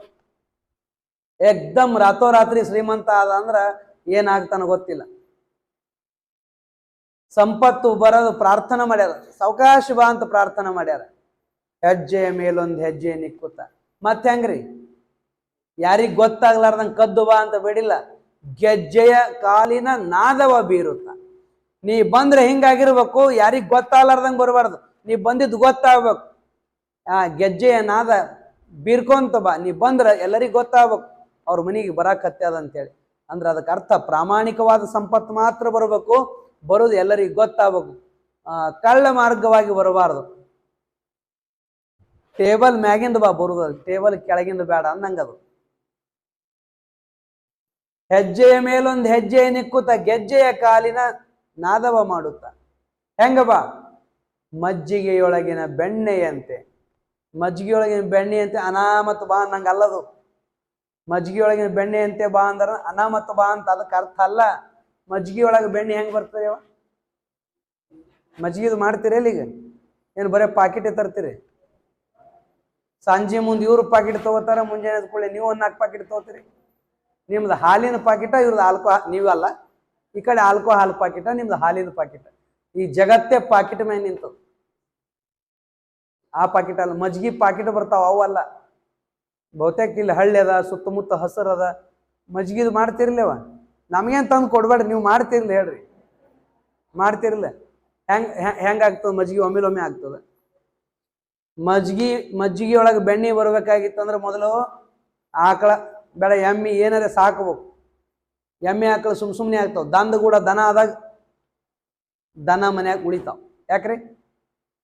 ಎಮ್ಮಿ ಆಕಳ ಸಾಕಬೇಕು, ಅವು ಚಂದ ಮೇಯಿಸ್ಬೇಕು, ಅವಕ್ಕೆ ಮುಸುರಿ ಹುಲ್ಲ ಏನೆಲ್ಲ ವ್ಯವಸ್ಥೆ ಮಾಡಬೇಕು, ಮೈ ತಿಕ್ಕಬೇಕು. ಅಟ್ಟೆಲ್ಲ ಆದ ಬಳಕ ಅವು ಹಿಂಡಬೇಕು. ಹಿಂಡಿದ ಹಾಲು ಒಮ್ಮೆ ಮಜ್ಜಿಗೆಯಾಗಿನೇ ಬರ್ತವೆ, ಬೆಣ್ಣೆಯಾಗಿ ಬರ್ತಿಲ್ಲ. ಅದು ಕಾಸಬೇಕು, ಕಾಸಿದ ಬಳಕ ಹೆಪ್ಪ ಹಚ್ಚಬೇಕು. ಸುಡು ಸುಡು ಸುಡು ಹಾಲಿಗೆ ಹೆಪ್ಪ ಹಚ್ಬೇಕಲ್ಲ. ಅದು ಒಂದು ಹದ ಅದ. ಉಗುರು ಬೆಚ್ಚಗೆ ಹಾಲಾಗಬೇಕು, ಅವಾಗ ಹೆಪ್ಪ ಒಂದು ಗಡಿಗೆ ಹಾಕಬೇಕು. ಎಷ್ಟು? ಒಂದು ಚಮಚನ ಒಂದು ಗಡಿಗೆ ಹೆಪ್ಪದು ಹಚ್ಚಿರಿಲ್ಲವ. ಒಂದು ಸ್ವಲ್ಪ ಹೆಪ್ಪ ಹಚ್ಚಬೇಕು. ಹೆಪ್ಪ ಹಚ್ಚಿದ ಬಳಕ್ರಿ ಮೊಸರು ಹಾಕೊಂಡಿರ್ತದ. ಮೊಸರ ಏನು ಮಾಡ್ಬೇಕು ಆಮ್ಯಾಗ ನಾ ಧಿನ್ ಧಿನ್ನ ನಾ ಧಿನ್ ಧಿನ್ನ. ಈಗ ಅವೆಲ್ಲ ಹೋಗ್ಯಾವ. ಮಿಕ್ಸರ್ದ ಹಾಕ್ತಾರೆ, ಗಿರ್ರ ಅಂತ ತಿರುಗಿಸ್ಬಿಡ್ತಾರೆ. ಆಯ್ತು, ಏನು ಮಾಡ್ತೀರವ? ರೇವ್ಗಿ ಅದಾವ ಮನ್ಯಾಗ, ನೀವು ಮಾತಾಡ್ಬೇಕೇವ ನನ್ ಕೂಡ ಹಂಗೆ. ರೇವ್ಗಿ ಅದಾವಿಲ್ರಿ? ರೇವ್ಗಿ ಅದಾವ್ರಿ? ಎಮ್ಮಿನೇ ಇಲ್ಲ ರೇವ್ಗಿ ಅದಕ್ಕೆ ಬರ್ತದ. ಇದ್ದಿರ್ಬೇಕು, ಅಂಟದ ಮ್ಯಾಗ ಇಟ್ಟಿರ್ಬೇಕು ರೇವ್ಗಿ, ಇಲ್ಲ ಒಡೆದು ಒಲೆ ಹಾಕಿರ್ಬೇಕು ರೇವ್ಗಿ. ಅದರಲ್ಲೇ ಕಟಿಬೇಕು ಚಂದಾಗಿ. ಕಟ್ರಾಗ ಏನು ಬರ್ತದ್ರಿ ಅವ? ಮಜ್ಗಿ ಒಳಗ ಬೆಣ್ಣೆ ಬರ್ತದ. ನೀವೇನು ಮಿಕ್ಸರ್ದಾಗ ಗಿರ್ರ ಅಂತ ತಿರುಗಿಸ್ತಿರಲ್ಲ, ಅದು ಮಜ್ಗಿ ಅಲ್ಲ. ಮಜ್ಗಿ ಅಂತದು, ಮಜ್ಗಿ ಅಲ್ಲ ಅದು. ಯಾಕಂದ್ರೆ ಮಜ್ಗಿ ಆಗ್ಬೇಕಾದ್ರೆ ಅದಕ್ಕೊಂದದ, ಅದು 2 ಮಗ್ಗಲ ಸಮ ಪ್ರಮಾಣದೊಳಗೆ ತಿರುಗಬೇಕು. ನೀವು ಮಿಕ್ಸರ್ನು ಬೇಕಾದ್ರೆ ಉಲ್ಟಾ ತಿರುಗಿಸಕ್ಕೂ ಬರ್ತದಲ್ಲ, ಸ್ವಲ್ಪ ಸಣ್ಣಗೆ ಉಲ್ಟಾ ಹಿಂಗೊಮ್ ತಿರುಗಿಸ್ಬೇಕು, ಅಂದ್ರೆ ಅದು ಮಜ್ಗಿ. 2 ಮಗ್ಗಲು ಹೊಳ್ಯಾಡಿದ್ರೆ ಮಜ್ಜಿಗೆ ಅದು. ಅದ್ರಾಗ ಬಂದದ್ದೇ ಬೆಣ್ಣೆ. ಅದೇ ನಿಜವಾದ ಆರೋಗ್ಯಕ್ಕೆ ಬೇಕಾಗುವಂಥದ್ದು. ಇರ್ಲಿ, ಮಜ್ಜಿಗೆ ಮಾಡೋದು ಕಲ್ಸೋದು ಬ್ಯಾಡ ನಿಮ್ಗೆ, ಅದೇನೋ ಅಂತಾರಲ್ಲ, ನಿಮಗೆ ನಾ ಹೇಳೋದು ಏನೈತಿ ಅದ್ರಾಗ. ಆದ್ರೂ ಈಗಿನ ಕಾಲಕ್ಕೆ ಹೇಳ್ಬೇಕಾದ ಅನಿವಾರ್ಯನೇ ಐತಿ ಪ್ರತಿಯೊಂದು ಕೂಡ. ಮಜ್ಜಿಗೆ ಹಂಗೆಲ್ಲ ಕಟಿತಿದ್ರು ಅವುಗಳು, ನೀವೆಲ್ಲ ಹಿಂದಕ್ಕೆ ಮಾಡಿದವ್ರು ಅದಿರಿ. ಮಜ್ಜಿಗೆ ಕಾಟದ ಮ್ಯಾಗ ಆ ಬಳಕ ಬೆಣ್ಣೆ ಬರ್ತದ. ಬೆಣ್ಣೆ ಒಮ್ಮೆಲೊಮ್ಮೆ ಅನಾಮತ್ತು ಬಂತೋ, ಮಜ್ಜಿಗೆಯೊಳಗೆ ಬೆಣ್ಣೆ ಬರ್ಬೇಕಾದ್ರೆ ಹಿಂದೆ ಪರಿಶ್ರಮ ಆಯ್ತು. ದನ ಕಟ್ಟಬೇಕು, ದನ ಮೇಯಿಸಬೇಕು, ಹಾಲು ಕಾಸಬೇಕು, ಹೆಪ್ಪ ಹಚ್ಚಬೇಕು, ಕಟಿಬೇಕು, ಇಷ್ಟೆಲ್ಲ ಪರಿಶ್ರಮದ. ಆ ಪರಿಶ್ರಮದ ಫಲವಾಗಿ ಏನು ಬರ್ತದ? ಬೆಣ್ಣೆ ಬರ್ತದ. ಹಂಗ ನಾ ದುಡಿದ ಪರಿಶ್ರಮಕ್ಕೆ ಫಲವಾಗಿ ಮಜ್ಜಿಗೆಯೊಳಗ ಬೆಣ್ಣೆ ಹೆಂಗ ಬರ್ತದ, ಹಂಗ ನಾ ದುಡಿದಕ್ಕೆ ಫಲವಾಗಿ ಪ್ರತಿಫಲವಾಗಿ ನನ್ನ ಮನೆಗೆ ಮಹಾಲಕ್ಷ್ಮಿ ಕೃಪೆ ಮಾಡಿ ಬಾ ಅಂತ ಪ್ರಾರ್ಥನಾ ಮಾಡ್ಯಾರ. ಅದ್ರಾಗ ಹಾಡ್ತೀವಿ ಎಲ್ಲರೂ ಕರೆ, ಭಾಗ್ಯದ ಲಕ್ಷ್ಮಿ ಬಾರಮ್ಮ ಅಂದ್ಕೊಳ್ಳೆ ಒಮ್ಮೆಲೊಮ್ಮೆ ಬರ್ಬೇಕಕ್ಕೆ ಅಂತ ನಮ್ಮ ತಲೆಗಿರ್ತದೆ. ಹಂಗೆ ಹಾಡಿಲ್ಲ ಮಹಾತ್ಮರು, ದಾಸರು ಹಂಗೆ ಹಾಡಿಲ್ಲ. ಹಾಗೆ ಲಕ್ಷ್ಮಿಗೆ ಬಾ ಅಂದ್ರೆ ಬರಂಗಿಲ್ಲ, ಆದ್ರೆ ಸಾಕ್ಷಾತ್ ಲಕ್ಷ್ಮೀ ಪತಿ ವಿಷ್ಣು ಪರಮಾತ್ಮ ವಿಠಲನೇ ಬಂದು ಕೇಳ್ತಾನ, ಬೇಡ, ಏನ್ ಬೇಡ್ತಿ ಬೇಡ ಅಂತ ಕೇಳಿದಾಗ ಏನು ಕೇಳ್ಯಾರ್ರಿ ಸಂತ ತುಕಾರಾಮರು? ನ ಲಗೆ ಮುಕ್ತಿ ಧನ ಸಂಪದ, ನನಗ ಮೋಕ್ಷವೂ ಬೇಡ. ಮನುಷ್ಯ ಜನ್ಮದ ಪರಮ ಶ್ರೇಷ್ಠ ಗುರಿಯೇ ಮೋಕ್ಷ, ಆದ್ರೆ ಆ ಮೋಕ್ಷನೂ ಬೇಡ.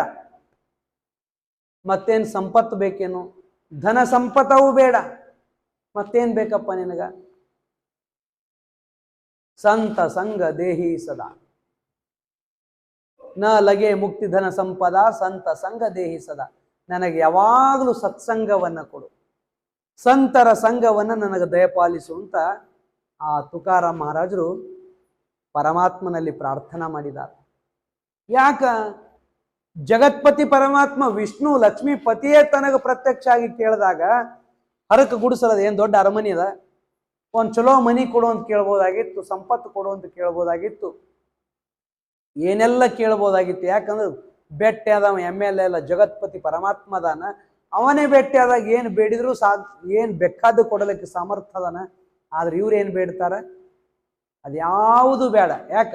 ಗೊತ್ತದ ಅವ್ರಿಗೆ ಅದೆಲ್ಲವೂ ನಶ್ವರದ ಅಂತೇಳಿ. ಯಾವ ಸಿರಿ ಸಂಪದವು ಶಾಶ್ವತ ಅಲ್ಲ, ಇದೆಲ್ಲವೂ ನಶ್ವರದ. ಬದುಕು ಸಾರ್ಥಕ ಆಗಬೇಕಾಗಿತ್ತು ಅಂದ್ರ ಬುದ್ಧಿ ಸುಬುದ್ಧಿ ಆಗಬೇಕು. ಬುದ್ಧಿ ಚೆನ್ನಾಗಿತ್ತು ಅಂದ್ರೆ ಎಲ್ಲವೂ ಸಾಧ್ಯದ. ಆ ವಿವೇಕ ಜಾಗೃತಿ ಇತ್ತು ಅಂದ್ರೆ ಎಲ್ಲವೂ ಸಾಧ್ಯದ ಅಂತ ಗೊತ್ತಿತ್ತು ತುಕಾರಾಮರಿಗೆ. ವಿವೇಕದ ಜಾಗೃತಿ ಆಗಬೇಕಾಗಿತ್ತು ಅಂದ್ರೆ ಎಲ್ಲಿ ಆಗ್ತದ ಅಂತ ಕೇವಲ ಸತ್ಸಂಗದಲ್ಲಿ ಮಾತ್ರ. ಆ ಕಾರಣಕ್ಕಾಗಿ ನನಗೆ ಸಂತರ ಸಂಘವನ್ನು ದಯಪಾಲಿಸು, ಸತ್ಸಂಗವನ್ನು ಕೊಡು. ಈ ಸತ್ಸಂಗ ಮಾಡೋದು ಎದಕ್ಕ? ಬುದ್ಧಿ ಸುಬುದ್ಧಿ ಆಗಲಿಕ್ಕೆ. ಬುದ್ಧಿ ಕೆಡ್ಲಕ್ಕಲ್ಲ, ಬುದ್ಧಿ ಸದ್ಬುದ್ಧಿಯಾಗಿ ಪರಿವರ್ತನೆ ಆಗ್ಬೇಕು. ನಮ್ಮ ಬುದ್ಧಿ ನೆಟ್ಟಗುಳಿಬೇಕು, ನಮ್ಮ ವಿವೇಕ ಜಾಗೃತ ಆಗ್ಬೇಕು. ಆ ಕಾರಣಕ್ಕಾಗಿ ಈ ಸತ್ಸಂಗ ಇರ್ತದ. ಅಂತಹ ಸತ್ಸಂಗ ಬುದ್ಧಿ ಒಂದು ಚಲೋ ಇತ್ತಂದ್ರೆ ಏನ್ ಸಾಧ್ಯ ಇಲ್ರಿ ಅವ? 1000 ಕೋಟಿ ಸಂಪತ್ತದ, ಬುದ್ಧಿನೇ ಕೆಟ್ಟದ, ಮಾಡೋರೇನು ಹೇಳ್ರಿ? ಎದಕ್ಕಾರ ಪ್ರಯೋಜನ ಬರ್ತದ ಅಂತೀರಿ? ನನಗೆ ನೆನಪು ಹೋಗಿತ್ತು ನೋಡ್ರಿ. ಬರುವಾಗ ಗುಲ್ಬರ್ಗ ಮ್ಯಾಗಿಂದು ಒಂದ್ ಮಾತು ಹೇಳಿ ಮುಗಿಸ್ತೀನಿ, ಸಮಯ ಆಗ್ಯದ. ಸ್ವಲ್ಪ ಲೇಟಾಗಿ ಶುರು ಆಗ್ಯದ, ಲೇಟಾಗಿ ಮುಗಿಸ್ತೀವಿ. ನಾಳೆಯಿಂದ ನೀವು ಸರಿಯಾಗಿ 8ಕ್ಕೆ ಶುರು ಮಾಡೋದು, ಸರಿಯಾಗಿ 9ಕ್ಕೆ ಮುಗಿಸೋದು. ಇನ್ನೊಂದು 5 ನಿಮಿಷ ಹೇಳಿದ್ರೆ ನಡೀತಾರೆ. ಯಾಕಂದ್ರೆ ಶುರು ಆಗಾಗ ಸ್ವಲ್ಪ ಲೇಟ್ ಆಗ್ಯದ. ಅದಕ್ಕೆ ಬರಾಗ ಕಲಬುರ್ಗಿ ಮ್ಯಾಗಿಂದ ಬಂದೇವ್ರಿ. ನಮ್ಮ ಭಕ್ತರೊಬ್ರು ಅದಾರ ಕಲಬುರ್ಗಿ, ಬಹಳ ದೊಡ್ಡ ಶ್ರೀಮಂತರು. ಅವ್ರ ಮಗ ಡಾಕ್ಟರ್ ಅದಾನ್ರಿ. MBBS ಮುಗಿಸ್ಯಾನ. ಸುಮಾರು 100 ಎಕರೆ ಜಮೀನ್ ಅದ. ಚಲೋ ಕಲಬುರ್ಗಿಯಾಗ ಒಂದು ದೊಡ್ಡ ಬಂಗ್ಲಾ ಅದ. ಕಲಬುರ್ಗಿ ಜಿಲ್ಲಾದಾಗ ಒಂದು ಹಳ್ಳಿ ಅವ್ರವರು, ಆ ಹಳ್ಳಿಯಾಗ ಚಲೋ ಮನಿ ಅದ, ಜಮೀನ್ ಅದ. ಓಡಾಡ್ಲಕ್ಕ ಮನಿ ಮುಂದೆ 3-4 ಕಾರ್ ಗಾಡಿ ಅದಾವ. ಬೇಕಾದೊಟ್ಟು ಬಂಗಾರ ಬೆಳ್ಳಿ ಆಭರಣ ಎಲ್ಲ ಸಂಪತ್ ಭರಿತ ಮನಿತನದ. ಒಬ್ಬನೇ ಮಗ ಅದಾನ, ನಾದನಿ ಇಲ್ಲ, ನಾದನದೇರಿಲ್ಲ. ಮೊದಲೇ ಇರಬಾರ್ದಲ್ರಿ, ಈಗಿನ ಕಾಲಕ್ಕೆ ನಾದನದೇರ್ ಇದ್ದಿಲ್ಲ ಅಂದ್ರೆ 2 ಲಕ್ಷ ಹುಂಡ ಹೆಚ್ಚಾದ. ಮನ್ಯಾಗ ಅತ್ತಿ ಇರಬಾರ್ದು, ಮಾವಿದ್ರು ನಡೀತು ಸ್ವಲ್ಪ, ಅತ್ತಿ ಅಂತೂ ಇರಲೇಬಾರ್ದು. ಅತ್ತಿ ಮಾವ ಇಬ್ರು ಹದಾರ ಅಂತಂದ್ರೆ ಮೊದಲೇ ಪ್ಲಾನ್ ಹಾಕೊಂಡೇ ಬರ್ತಾವ. ಹೋದ ಕೂಡಲೇ 3 ತಿಂಗಳದಾಗ ಮನಿ ಹೆಂಗ ಬ್ಯಾರ ಮಾಡೋದು ಕಳ್ಸಿರ್ತಾರ, ಪ್ಲಾನ್ ಹಾಕೊಂಡೇ ಬಂದಿರ್ತಾರೆ. ಇರ್ಲಿ, ಡಾಕ್ಟರ್ MBBS ಅದನ್ರಿ. 100 ಎಕರೆ ಜಮೀನ್ ಅದ, ಬಂಗಾರ ಬೆಳ್ಳಿ ಎಲ್ಲ ಬೇಕಾದಷ್ಟು ಅದ. ಮನಿ ಮುಂದೆ 3-4 ಕಾರ್ ಗಾಡಿ, ಚಲೋ ಚಲೋ ದೊಡ್ಡ ದೊಡ್ಡ ಕಾರ್ಗಳದಾವ. ಅವರು ಯಪ್ಪ ನೀವು ಯಾವುದೋ ಊರಿಗೆ ಹೊಂಟ್ರಿ ಅಂತೀರಿ, ಬೀದರ್ ಜಿಲ್ಲಾದಾಗ ಸ್ವಲ್ಪ ಲಿಂಗಾಯತರು ಹೆಚ್ಚದಾರ, ಎಲ್ಲ ನಮಗೆ ಬೇಕಾದ ಮಂದಿ ಅದಾರ. ಆ ಕಡೆ ಒಂದು ಯಾರ ಚಲೋ ಕನ್ಯೆ ಇತ್ತಂದ್ರೆ ನೋಡ್ರಿ, ನಮಗೇನು ಅಕ್ಕಿ MBBS ಕಲ್ತು ಡಾಕ್ಟರ್ ಇರ್ಬೇಕಂತೇನಿಲ್ಲ. PUC ಡಿಗ್ರಿ ಏನು ಕಲ್ತ್ರು ನಡೀತದ, ಆಕೇನು ಡ್ಯೂಟಿ ಮಾಡೋದು ಬೇಡ, ಮನ್ಯಾಗಿದ್ರೆ ಸಾಕು. ಮತ್ತು ನಮಗೇನು ಶ್ರೀಮಂತರು ಇರಬೇಕು ಹಂಗಿರ್ಬೇಕಂತಿಲ್ಲ. ನಮಗೆ ಭಗವಂತ ಸಾಕಷ್ಟು ಸಂಪತ್ತು ಕೊಟ್ಟಾನ. ಹಾಗಾಗಿ ನಾವೇನು ಹುಂಡಾಕನು ಆಶೆ ಮಾಡಂಗಿಲ್ಲ. ಲಗ್ನ ಬೇಕಾದ್ರೆ ನಾವೇ ಮಾಡ್ಕೋತೀವಿ, ಅವ್ರ ಕನ್ಯಾಧಾರಿಯರ್ದು ಕೊಟ್ರೆ ಸಾಕು ಅಂತ ಹೇಳ್ಯಾರ. ಪ್ರವಚನ ಮುಗಿಸೋ ಟೈಮಿಗೆ ನಿಮ್ಗೆ ಇಟ್ಟು ಹೇಳ್ಬಿಡ್ಬೇಕಂತ. ಯಾಕೆ ತಿಂಗಳ ತನ ಇರ್ತೀನಿ, ಎಲ್ಲರೂ ವಿಚಾರ ಮಾಡಿ ಯಾರ ಒಂದು ಕನ್ಯಾ ಹೇಳ್ತೀರಿ ಅಂತ. ಹಿಂಗೆ ಬಹುತೇಕ ಸ್ವಾಮಿಗಳು ಇದೇ ಮಾಡಂಗೆ ಕಾಣ್ತಾರ, ನಿಮ್ಮ ತಲೆಯಾಗ ನಡೆದ್ರಿ. ನಾವು ಸುಳ್ಳು ಒಂದು ಹೇಳೋ ರೂಢಿ ಇಲ್ರೇ, ಸತ್ಯ ಹೇಳ್ಬೇಕಾ. ಇಷ್ಟೆಲ್ಲ ಅದ, ಪಾಪ MBBS ಕಲ್ತಾನ. ಆದ್ರೆ 6 ತಿಂಗಳ ಹಿಂದೆ ಏನಾಗ್ಯದಂದ್ರೆ, ಅವ ಒಂದು ಹುಡುಗಿ ಪ್ರೀತಿ ಮಾಡಿದ್ದ. ಅದು ಹುಡುಗಿ ಇವನಿಗೆ ಬಿಟ್ಟು ಮತ್ತೊಬ್ಬನ ಜೊತೆ ಮದುವೆ ಆಗಿ ಹೋದ ಕೂಡಲೇ ಹುಡುಗನ ತಲೆ ಕೆಟ್ಟದ. ಡಾಕ್ಟರ್ದನ್ ಸರ್ಟಿಫಿಕೇಟ್ ಐತ್ಬೇಕಾದ್ರೆ, MBBS ಸರ್ಟಿಫಿಕೇಟ್ ಅದ, ಹಂಗೆ ಹರ್ಕೊಂಡು ಓಡಾಡ್ತಾನಟೆ. ಮನಿ ಮುಂದೆ 4 ಕಾರ್ ಅದಾವ, 100 ಎಕರೆ ಹೊಲ ಅದ. ಡಾಕ್ಟರ್ ಅದಾನ, MBBS ಕಲ್ತು ಡಾಕ್ಟರ್ ಅದಾನ. ಅರ್ಬಿ ಹರ್ಕೊಂಡು ಅಡ್ಡಾಡ್ತಾನ. ಪಾಪ ಅವರೆಲ್ಲ ತೋರಿಸಿದ್ರು ಖರೆ ಶ್ರೀಮಂತರ ಅದಾರಂತೀರಿ. ಹೈದ್ರಾಬಾದ್ಗೂ ಒಯ್ದರು, ಧಾರವಾಡಕ್ಕೂ ಒಯ್ದರು, ಅಮೇರಿಕಾ ತನೂ ತೋರ್ಸ್ಕೊಂಬಂದ್ರು. ಅವ್ರಂದ್ರು ಸ್ವಲ್ಪ ರಿಪೇರಿ ಆಗಂಗಿಲ್ರಿ ಅಂದಾರ. ನಿಮ್ಮ ಮಗಳಿಗೆ ಯಾರಿಗಾರ ಕೊಡ್ತೀರೇನು? ಹುಚ್ಚನ ಅಟೆ ಏನಿಲ್ಲ, ಸಾಕಷ್ಟು ಆಸ್ತಿ ಇದೆ. MBBS ಸರ್ಟಿಫಿಕೇಟ್ ಅದ ಡಾಕ್ಟರ್ MBBS. ಯಾರ ಕೊಡ್ತೀರಿ ಹೆಣ್ಣ? ಹಂಗ್ಯಾಂಗ ಕೊಡ್ತಾರಿ ಅಂತಳ ಅವ್ವ. ಯವ್ವ 100 ಎಕರೆ ಆಸ್ತಿ ಅದ, MBBS ಡಾಕ್ಟರ್ ಅದಾನ. ಯಾರು ಕೊಡಂಗಿಲ್ಲ. ಯಾಕೆ ಕೊಡಂಗಿಲ್ರಿ? ಇಷ್ಟೆಲ್ಲ ಇದ್ರು ಸಹಿತ ನೀವು ಕೊಡಂಗಿಲ್ಲ. ಯಾಕೆ ಕೊಡಂಗಿಲ್ಲ ಅಂದ್ರ ಬುದ್ಧಿನೇ ನಾಟಿಗಿಲ್ರಿ. ಉಳಿದಿದ್ ಏನ್ ತಗೊಂಡು ಏನ್ ಮಾಡೋದದ? ದಿನಗೂಲಿ ಮಾಡ್ಲಿ, ಶಾಣೆ ಇರ್ಬೇಕು, ಬುದ್ಧಿವಂತ ಇರ್ಬೇಕು, ವಿವೇಕವಂತ ಇರ್ಬೇಕು ಅಂತವ್ನಿಗೆ ಕರ್ಕೊಂಬರ್ರಿ. ದಿನ ದುಡ್ಯಾವ ಇದ್ರು ಸಹಿತ ನಾವು ಹೆಣ್ಣು ಕೊಡ್ತೀವಿ ಅಂತೀರಿಲ್ರಿ ಅವ. ನಂಗೆ ಅಲ್ಲಿ ಮತ್ತೆ ನೆಂಟಸ್ತಾನ ಮಾಡೋ ಕೆಲಸ ಇಲ್ಲ, ಅದು ಮರೀರಿ. ಅದು ಮತ್ತೆ ಎಲ್ಲೋ ಮತ್ತೆ ಮುಗಿದ ಮ್ಯಾಗ ಬಂದು ಯಾವ ಊರವ್ರು ಇದು ಕೇಳಕ್ ಬರ್ಬೇಡ್ರಿ. ಸುಮ್ಮನೆ ನಿಮ್ಮ ಕಡೆಯಿಂದ ಉತ್ತರ ಬೇಕಾಗಿತ್ತೇನು ಅಂತ ಹುಚ್ಚಿಗೆ ಯಾರು ಕೊಡ್ತಾರೆ ಅಂತ ಏನು ಉತ್ತರ ಬಂತಲ್ಲ, ಆ ಉತ್ತರ ಸಲುವಾಗಿ ಹೇಳಿದ್ನ ಅದನ್ನ ರೂಪಾಕ ಮಾಡಿ. ಯಾರು ಕೊಡೋದಿಲ್ಲ. ಅಬ್ದುಲ್ ಕಲಾಂ ರಾಮೇಶ್ವರಂದೊಳಗ ಸಾಮಾನ್ಯ ಪೇಪರ್ ಮಾರುವಂತ ಹುಡುಗ, ಬುದ್ಧಿ ಚಲೋ ಇತ್ತು, ಸದ್ಬುದ್ಧಿವಂತನಾಗಿ ವಿವೇಕವಂತನಾಗಿ ವಿದ್ಯೆಯನ್ನು ಪ್ರಾಪ್ತಿ ಮಾಡಿಕೊಂಡ. ಬೆಳೀತಾ ಬೆಳೀತಾ ಹೋದ. ಭಾರತದೊಳಗೆ ಅಣು ವಿಜ್ಞಾನಿಯಾಗಿ ಪ್ರಖ್ಯಾತಿಯಾದ. ಅಷ್ಟೇ ಅಲ್ಲ, ರಾಷ್ಟ್ರಪತಿಯಾದ. ಇದರಿಂದ ಯಾವ ಸಾಮರ್ಥ್ಯದಿಂದ? ಇದು ಸಂಪತ್ತಿನಿಂದ. ಇವತ್ತಿನ ತನ ಹೈದ್ರಾಬಾದ್ ನಿಜಾಮನ ಮಗ ಯಾವನು ರಾಷ್ಟ್ರಪತಿ ಆಗಿಲ್ಲ, ಪ್ರಧಾನಮಂತ್ರಿ ಆಗಿಲ್ಲ. ಹಾಗೇನೇನು ಯಾರೇ ಇದು ನಮ್ಮ ದೇಶನೇ ಆಳೇನು, ಈ ಭಾಗವನ್ನು ಆಳಿದ ಸಂಪತ್ತು ಏನು ಸಂಪತ್ತಿ ಕೊರತೆ ಐತೇನು? ಹಾಗೆ ಯಾರ ಇಲ್ಲ. ಬುದ್ಧಿ ಶಕ್ತಿ ಸದ್ಬುದ್ಧಿ ಆಯಿತು ಅಂದ್ರೆ ರಾಷ್ಟ್ರಪತಿ ಆಗ್ಬೋದು. ಚಾ ಮಾರು ಹುಡುಗ, ಒಬ್ಬ ಚಾ ಮಾರುವಂತ ಮನುಷ್ಯ ಇವತ್ತು ಪ್ರಧಾನಿ ಆಗ್ಯಾನ. ವಿಶ್ವಕ್ಕನ ಬೇಕಾಗುವಂತ ವಿಶ್ವ ನಾಯಕ ಆಗ್ಯಾನ. ಯಾರು ಮಾತಿಟ್ಟು ಹೇಳಿಕೊಳ್ಳಿ BJP ಅವ್ರು ಕಾಣ್ತಾರ ಸ್ವಾಮಿಗಳು ಅನ್ಬೇಡ್ರೆ. ಉದಾಹರಣೆ ಹೇಳ್ತಿರ್ತೀವಿ ನಾವು. ಯಾವ್ದರಿಂದ, ಯಾವ ಸಾಮರ್ಥ್ಯದಿಂದ? ಇದು ಸಂಪತ್ತಿನ ಆಧಾರವೋ ಸದ್ಬುದ್ಧಿಯ ಆಧಾರವೋ?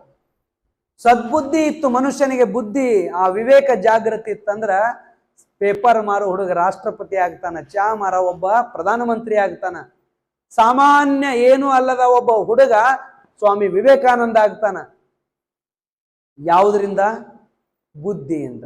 ಬುದ್ಧಿ ಉತ್ತಮ ಇತ್ತು ಅಂದ್ರೆ ಏನೆಲ್ಲವೂ ಸಿದ್ಧಿ ಆಗ್ತದ, ಸಾಧ್ಯ ಆಗ್ತದ. ಅಂತ ಬುದ್ಧಿ ಸುಬುದ್ಧಿ ಆಗ್ಬೇಕಾಗಿತ್ತಂದ್ರ ನಮ್ಮ ಬುದ್ಧಿ ಕೆಡಬಾರದು. ಪಾಪ ಕೃತ್ಯ ಮಾಡುವಲ್ಲಿ ನಮ್ಮ ಮನಸ್ಸು ಹರಿಬಾರದು. ಯಾವುದು ಮಾಡಬೇಕು, ಯಾವುದು ಬಿಡಬೇಕು, ನಾವು ಹೆಂಗೆ ಬದುಕಬೇಕು, ಏನು ಮಾಡಿ ಬದುಕಬೇಕು, ನಮ್ಮ ಬದುಕು ಭಗವಂತನಿಗೆ ಅರ್ಪಿತ ಆಗುವಂಗ, ಪರಮಾತ್ಮ ತನಗೆ ಬೇಕೆಂದು ಎತ್ತಿಕೊಂಡ ನಮ್ಮ ಕೂಡಲ ಸಂಗಮ ದೇವ ಅನ್ನುವಂಗ ನಮ್ಮ ಬದುಕು ಹಸನಾಗಬೇಕಾಗಿತ್ತಂದ್ರೆ ಏನ್ ಮಾಡ್ಬೇಕಂದ್ರ ಈ ಸತ್ಸಂಗವನ್ನ ಮಾಡಬೇಕು. ಅದಕ್ಕೆ ನ ಲಗೆ ಮುಕ್ತಿ ಧನ ಸಂಪದ ಸಂತ ಸಂಘ ದೇಹಿ ಸದಾ ಅಂತ ಕೇಳಿರೋದು. ಸತ್ಸಂಗ ಬಹಳ ಮಹತ್ವದ್ದು. ಅಂತ ಸತ್ಸಂಗವನ್ನ ದಯಪಾಲಿಸು ಪರಮಾತ್ಮ ಅಂತ ಕೇಳಿದಾರ. ಆ ವೀರಭದ್ರೇಶ್ವರನ ಕೃಪೆಯಿಂದ 1 ತಿಂಗಳ ಕಾಲ ನಾವು ನೀವೆಲ್ಲ ಸತ್ಸಂಗ ಮಾಡುವಂತ ಸುಯೋಗ. ಸತ್ಸಂಗದ ಮಹತ್ವವನ್ನು ನಾಳೆಯೂ ಒಂದಿಷ್ಟು ಹೇಳ್ಕೊಂಡು, ಆರಂಭದೊಳಗೆ 10 ನಿಮಿಷ ನಾಳೆಯೂ ಸತ್ಸಂಗದ ಮಹತ್ವವನ್ನು ಹೇಳ್ಕೊಂಡು ಮತ್ತೆ ಆ ಭಗವಂತ ಏನು ನುಡಿಸ್ತಾನೋ, ಸದ್ಗುರುಗಳು ಏನು ನುಡಿಸ್ತಾರೋ ಅಂತ ವಿಚಾರವನ್ನು ನಾವು ನೀವೆಲ್ಲ ಸತ್ಸಂಗದೊಳಗೆ ಕಾಲ ಕಳೆಯೋಣ ಅಂತ ಹೇಳ್ತಾ